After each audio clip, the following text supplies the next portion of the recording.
Reddit pregunta: ¿alguna vez un amigo resultó ser una persona horrible? ¿Qué hizo? Me junté con una amiga de la infancia. Se casó, tuvo unos cuantos hijos y se divorció.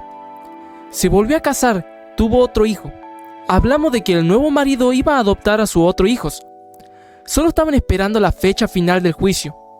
Parecía una pareja feliz. Te lo juro. 2 semanas después de la conversación, se fugó con un tipo y se mudó al otro lado del país, y dejó a sus hijos. A todos sus hijos. Apenas se había secado la tinta de los papeles de adopción.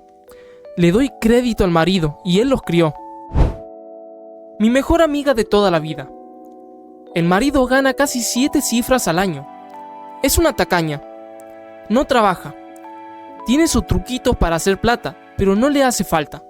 Cuando el encierro por el COVID estaba en su apogeo, fue a un banco de alimentos porque no revisan los ingresos para nada. Me dieron un montón de comida gratis. Le mencioné que tal vez una familia que realmente lo necesitaba no la iba a conseguir por esto. Me respondió: bueno, el que se duerme, pierde. Mi esposa y yo teníamos trabajo que siguieron abiertos durante el encierro y estábamos tratando de donar y hacer lo que podíamos, y ella haciendo esto. Ahí fue el colmo para mí. Mi vecina tampoco trabaja por una enfermedad crónica terrible, pero presume de ir a caminar todo el tiempo. Sus redes sociales son un desfile de condiciones médicas de pobrecita, gatos, libros, café y mira toda la actividad divertida que estoy haciendo. Pero la siguiente es: pobrecita, estoy tan enferma y discapacitada. Lo peor fue que me acusó de envenenar a su gato por darle comida para pájaros cuando ella dejó que su gato entrara a mi jardín. No, tampoco estaba comiendo la comida para pájaros. Fue entonces cuando mi esposo decidió dejar de ser amable, le cortó el wifi y yo dejé de llevarla al médico por sus innumerables problemas. Uno de sus mayores problemas es su respiración terrible. Quema incienso asqueroso para cubrir el olor de su consumo regular de marihuana y está constantemente vapeando Nico y cosas especiales. Ha hecho que sea muy difícil sentir simpatía por ella. Cuando tenía 7 u 8 años, mi mamá me llevó al banco que estaba a un par de cuadras de nuestra casa y me ayudó a abrir una cuenta de ahorros. La gente del banco fue muy amable y se tomó el tiempo de explicarme cómo usar el librito para llevar el registro de mis transacciones. Para mí, en ese momento, era toda una aventura. Durante los siguientes 6 meses, iba haciendo pequeños depósitos cada vez que conseguía algo de dinero, ya fuera ayudando a un vecino con el jardín o haciendo algún que otro trabajo sencillo. Esto fue en los años 70, así que estamos hablando de unos 3 o 4 dólares cada vez. Con el tiempo, llegué a juntar alrededor de 80 dólares, todo cuidadosamente anotado en mi librito. En un momento decidí gastar unos 40 dólares en un juguete increíble que había visto en la televisión. Fui al banco, emocionado por hacer lo que sería mi primer retiro, y me quedé completamente desconcertado cuando me dijeron que no tenía suficiente saldo para sacar esa cantidad. Insistí, les mostré mi librito, y entonces revisaron sus registros. Sacaron lo que parecía ser una copia del comprobante de retiro. Estaba firmado con mi nombre, pero claramente no lo había hecho yo. Era la letra de mi padre. Según el documento, ya se habían retirado 10 dólares. En ese momento, no supe qué decir. Solo atiné a responder y me fui a casa en silencio. Mi padre tenía un buen trabajo, manejaba un Volvo y no tenía problemas económicos ni hábitos que justificaran algo así. Para él, esa cantidad de dinero era insignificante. Sin embargo, tenía un carácter difícil, así que nunca me animé a preguntarle directamente qué había pasado. Con el tiempo entendí que tenía una personalidad muy centrada en sí mismo, y que, en su forma de ver las cosas, seguramente encontró alguna justificación. Aún así, para mí fue una experiencia muy dolorosa siendo tan chico. Conozco ese sentimiento demasiado bien. En mi caso, trabajé durante años en empleos exigentes, ahorrando todo lo posible con la ilusión de mudarme algún día. Pero mi madre, con mucha habilidad para manipular situaciones, logró acceder a mi cuenta y retiró miles de dólares sin que yo lo supiera. Me enteré cuando tuve una emergencia real y necesitaba ese dinero. Su respuesta fue la típica excusa de que yo le debía todo lo que había hecho por mí al criarme. Eso pasó hace más de 5 años. Desde entonces, no volvimos a hablar. A mí también me ocurrió algo parecido. Antes me encantaba ahorrar y ver cómo crecía mi dinero poco a poco. Pero un día fui a retirar y ya no quedaba nada, habían desaparecido unos 400 dólares. Mi mamá dijo que los necesitaba para pagar a un abogado por su divorcio, y dejó claro que no pensaba devolverlos. Esa experiencia afectó mucho mi relación con el dinero. Durante años, viví prácticamente al día, gastando todo lo que tenía en cuanto lo recibía. Recién al llegar a mis 30 y tantos logré cambiar ese hábito, aprendí a ahorrar, a organizarme mejor y a invertir. Hoy, gracias a eso, tengo la tranquilidad de saber que podré jubilarme alrededor de los 50. Sí. Sawan Shams era mi mejor amigo en la primaria, pero después se mudó a California. Años más tarde intenté buscarlo para saber qué había sido de su vida, pero descubrí que había sido condenado por un delito muy grave relacionado con menores. Después de enterarme de eso, decidí no intentar retomar el contacto. Me pasó algo parecido cuando quise averiguar qué había sido de los chicos con los que solía salir a andar en bicicleta. Uno de ellos, Charles, se convirtió en gerente de seguros. Otro, Matt, llevó su pasión por el deporte a otro nivel, empezó con triatlones y luego se pasó a pruebas aún más exigentes, llegando incluso a obtener un segundo puesto en Europa. Sin embargo, mientras buscaba información, encontré una imagen de Matt con el uniforme de una unidad policial especial, algo así como una fuerza auxiliar en el Reino Unido. Esa foto aparecía en un artículo, pero el contexto era completamente distinto al que esperaba. Había sido condenado por un delito gravísimo contra una menor de edad y cumplía una condena de 10 años. Fue un descubrimiento muy impactante, especialmente tratándose de alguien a quien había conocido de una manera tan distinta en el pasado. Conozco a alguien que era agente de bienes y raíces y su esposo era abogado. Esto fue antes de la crisis inmobiliaria. Habían puesto sus ahorros en casa y esas mansiones. La crisis inmobiliaria pasó y su comunidad cerrada estuvo vacía por años. No perdieron sus trabajos, pero ya no tenían red de seguridad y tuvieron que pedir limosna. Cuando lo hacían por joder, no les daba vergüenza, pero cuando necesitaban asegurarse de tener algo que comer, se aseguraban de que nadie los conociera. Cuando estaba en la universidad, me hicieron una SA en una fiesta en una casa por un compañero de trabajo. Me daba tanta vergüenza que no lo denuncié y realmente no sabía qué sentir o hacer. Mirando atrás, creo que fue un shock. Unos días después de la agresión, finalmente reuní la fuerza y le conté a alguien que creía que era mi amiga. Ella también trabajaba en el mismo lugar, pero ella y yo éramos amigas desde antes de trabajar allí o de conocer al tipo en cuestión. Pensé que parecía empática por un momento. Sin embargo, tener muchos amigos era importante para ella, y el tipo que me agredió era a menudo la persona que organizaba las fiestas. Mientras les contaba lo que le pasó, era casi como si pudiera verla luchando en su cabeza sobre cómo me respondería. Así que después de un momento, suelta: lo siento mucho que te haya pasado a ti, pero espero que no esperes que simplemente deje de hablarle. Quiero decir, no es como si me hubiera hecho algo a mí. Pera, adiós. El compañero de cuarto de su novio me abusó mientras estaba inconsciente por la borrachera. Ella estaba en otra habitación con su novio. Se lo contó unos días después y empecé a preocuparme por las pruebas de ITS. Me dijo que no me preocupara tanto, que yo era su one night stand. Cuando la corregí, me dijo que su novio dijo que ya estaba actuando bastante coqueta antes de la noche, así que realmente no puedo culpar a nadie. Luego lo publiqué en Reddit, hace más de 10 años, y obtuve una respuesta similar. Me alegro mucho de que la cultura haya cambiado.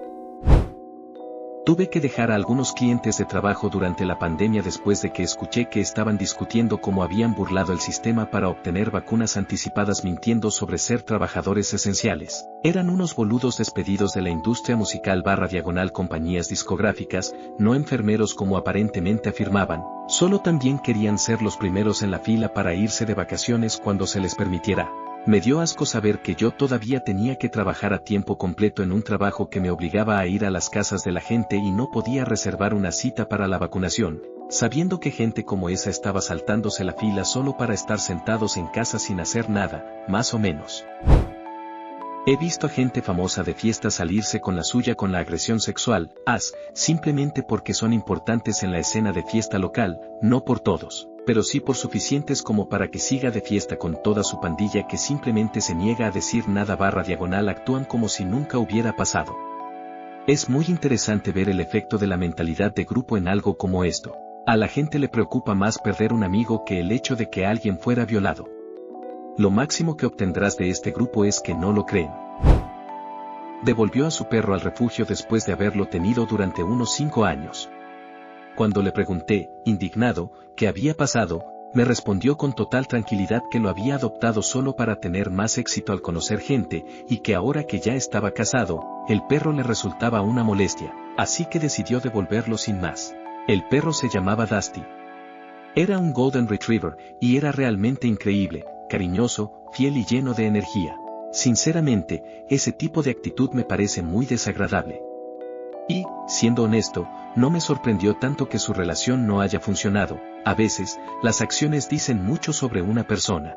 La verdad es que la situación es bastante triste. No soy alguien que se considere especialmente fanático de los animales, pero incluso así entiendo algo fundamental: los perros no necesitan mucho, solo atención, cuidado y afecto. He viajado bastante por distintos lugares, y hay algo que siempre se repite.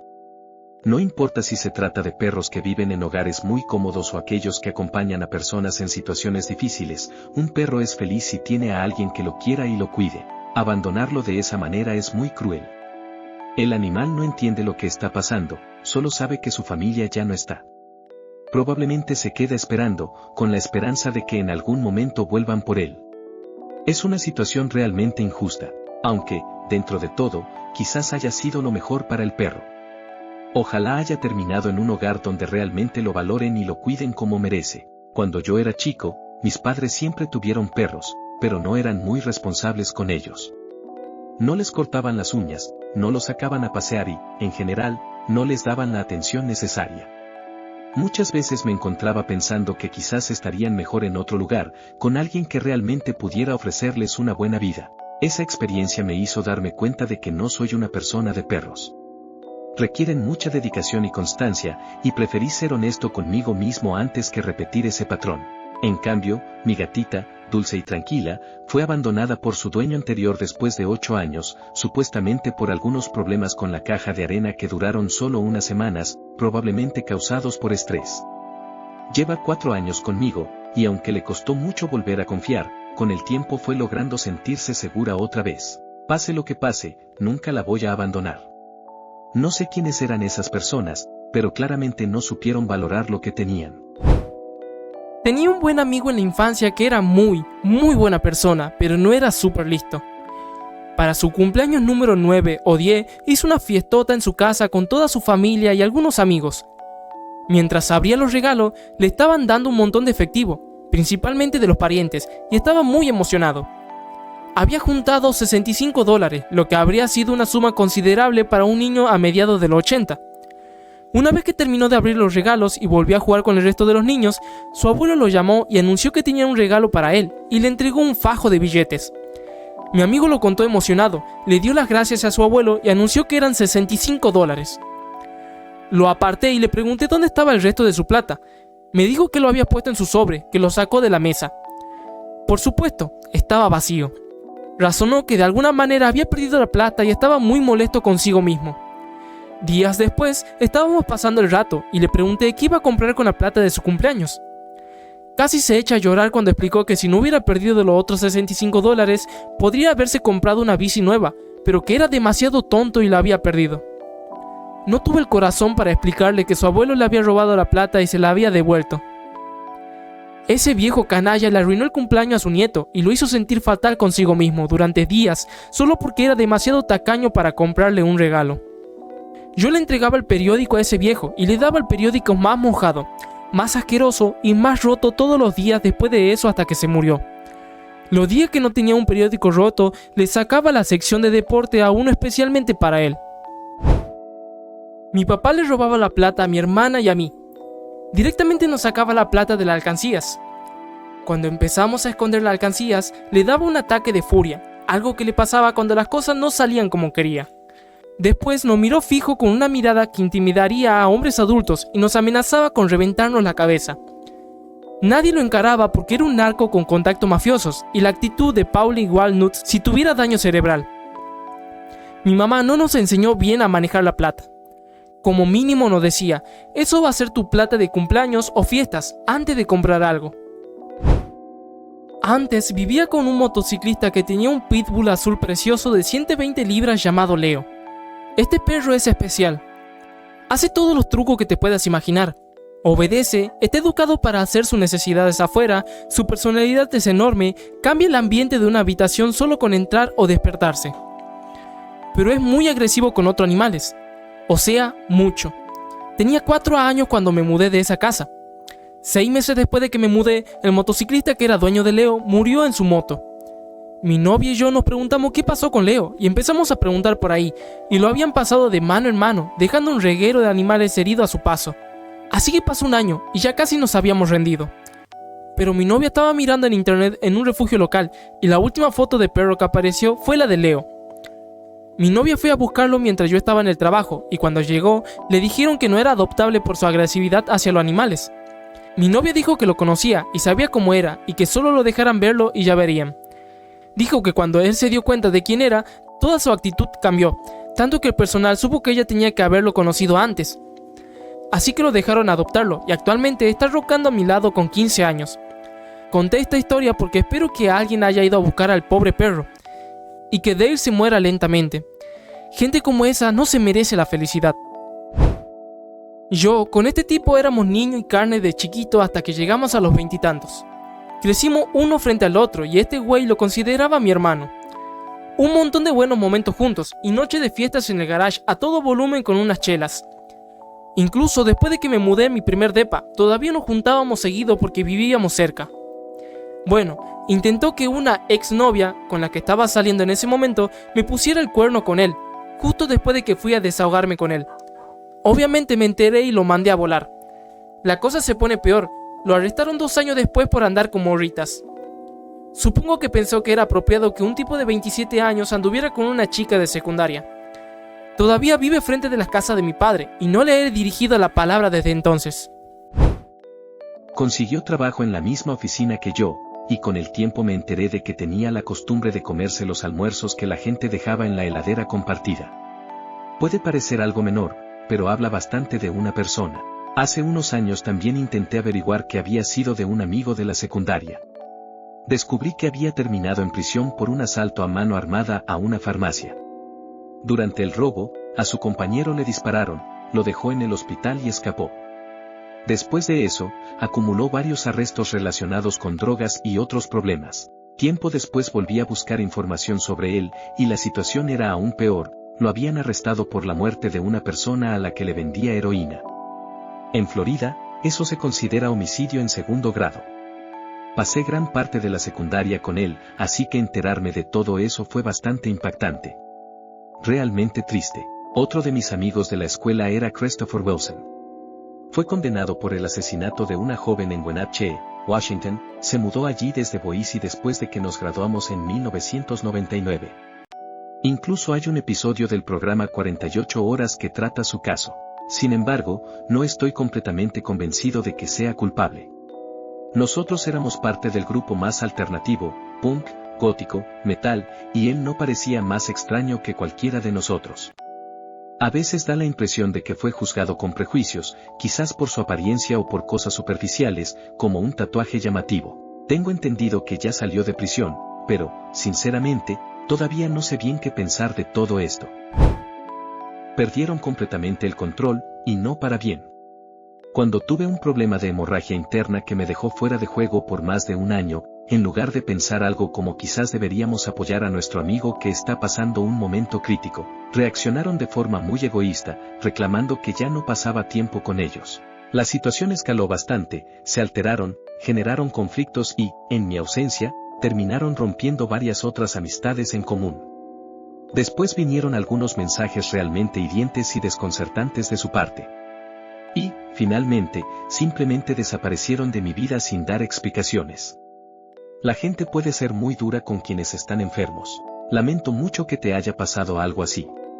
En mi caso, hace unos años sufrí un derrame cerebral hemorrágico, un tipo de evento que suele ser muy grave y, muchas veces, mortal. Estuve al borde de la muerte en terapia intensiva. De alguna manera logré sobrevivir y, con mucho esfuerzo, volví a caminar, algo que en su momento no estaba asegurado. Físicamente, podría decir que me recuperé bastante bien. Sin embargo, con el tiempo entendí que lo más difícil no fue el derrame en sí, sino lo que vino después. Aproximadamente el 80% de mis amigos desaparecieron de mi vida sin explicación alguna. Yo sigo siendo la misma persona y no dependo de ayuda para mis actividades diarias. Incluso puedo seguir haciendo cosas que siempre me gustaron, como caminar por la naturaleza o andar en bicicleta. Por eso, nunca terminé de entender por qué decidieron alejarse. Una de las situaciones más dolorosas fue con una persona que había sido mi amiga durante más de 30 años. Confiaba plenamente en ella y pensé que estaría a mi lado en un momento tan difícil.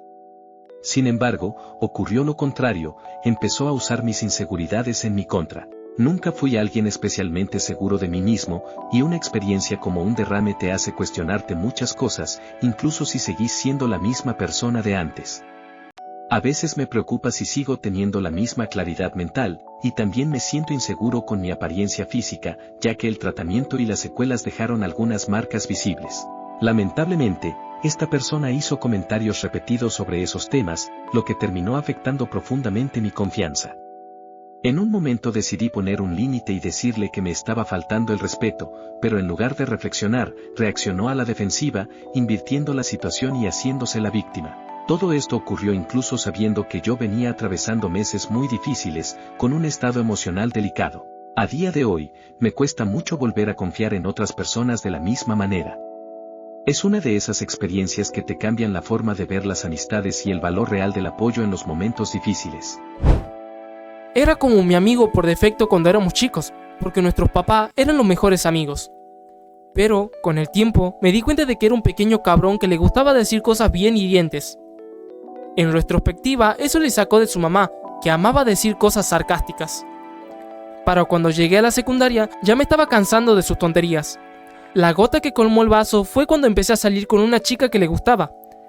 O sea, yo no tenía idea de que le gustaba. Así que empezó a decir mierda de mí también. A eso súmale que le gustaba joder a los demás y ya estaba hasta la madre. Para cuando estaba en el último año, ya estaba harto.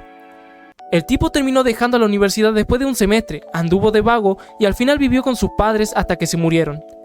No creo que siquiera haya tenido un trabajo los últimos años porque era un culero. Y luego amenazó a su hermano y a su hermana si intentaba vender la casa como parte de la herencia de sus padres. Al final terminaron tomando acciones legales. Como el tipo era un huevón, terminó con una salud terrible. Me enteré por un amigo en común que ahora está en un asilo, a los 62 años. Sus perros escaparon y desaparecieron. Miré la página del refugio de animales local y dije, ¡ay, Dios mío, aquí están! Ella miró y dijo, no creo que sean ellos. Yo estaba como, ¿qué carajos? Obviamente y claramente son ellos. Entonces mi adolescente entró de un viaje al arroyo donde se había roto el pie, interrumpiendo la conversación. Lo dejé pasar para llevarlo a urgencias. Me di cuenta de que ella intencionalmente los entregó al refugio o los soltó para quitárselo de encima, porque era inquilina y se habían vuelto inconvenientes. Esta persona ha cultivado una personalidad de gran amante de los animales y todo el mundo se lo cree, pero es una egoísta de mierda. Debería haberla cortado en ese momento, pero no lo hice, y la gota que colmó el vaso fue cuando estaba pasando por un momento muy difícil en la vida y me sentía deprimida. Me contactó para decir que quería salir, que me extrañaba. Le dije que no podía, que tenía una cita para las uñas. Ella me dijo, vamos, te extraño mucho, y me convenció de que nuestra manicurista, ambas íbamos con ella, ya la encontró originalmente y la conecté con esta persona, no le importaría si cancelaba, solo diré que no me sentía bien.